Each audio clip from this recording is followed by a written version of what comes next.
OINP international student stream trade category 75 UI score છે. કોઈ chance છે લાસ્ટ ડ્રો 80નો થયેલો?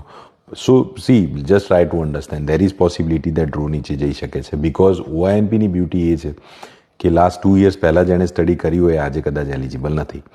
સો કોમ્પિટિશન ઘટે છે. અત્યારે લોકો ફોકસ કરે છે, નવા જે સ્ટુડન્ટ્સ ફોકસ કરે છે that is on masters, right. So masters પર ફોકસ કરશે તો ઇન્ટરનેશનલ સ્ટુડન્ટ સ્ટ્રીમમાં નહીં એલિજિબલ થાય.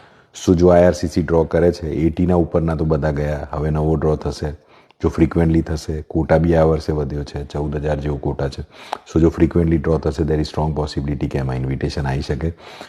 ઓલ ધોઝ એપ્લિકેન્ટ જે લોકો અત્યારે OINP international student stream, foreign worker stream કે ઇન્ડિમાન સ્ટ્રીમમાં અપ્લાય કરે છે, I strongly emphasise everyone to apply, because 2 મહિના છે, એના પછી કદાચ કેટેગરીઝ ચેન્જ થઈ જશે. OINP ઇન્ટરનેશનલ સ્ટુડન્ટ સ્ટ્રીમ પણ નહીં રહે, કોઈક નવી કેટેગરી આવી જશે. We don't know what's going to happen.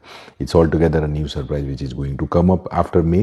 So April અને મે 2 મહિના છે આપણી પાસે ઇન્વિટેશન લેવા માટે. Try to secure an invitation. Anyone who has an employer support under OINP should definitely apply, irrespective of looking or thinking about it કે મારું નોકોડમાં invitation આવશે કે નહીં. પરમ દિવસે જે ડ્રો થયો એમાં એ જ વસ્તુ થઈ. ઘણા બધા લોકોએ અપ્લાય કર્યું, ઘણા બધા લોકોને ઇન્વિટેશન્સ આવ્યા એન્ડ ઇટ વોઝ અનએક્સપેક્ટેડ કે ઇન્વિટેશન આવવાનું છે. એન્ડ પ્લીઝ મેક શ્યોર તમે તમારી ટાઈમલાઈન મેચ કરીને તમારી એપ્લિકેશન જે છે OINPની એ આગળ સબમિટ કરો છો. So I would say it's a heads up, it's good to go.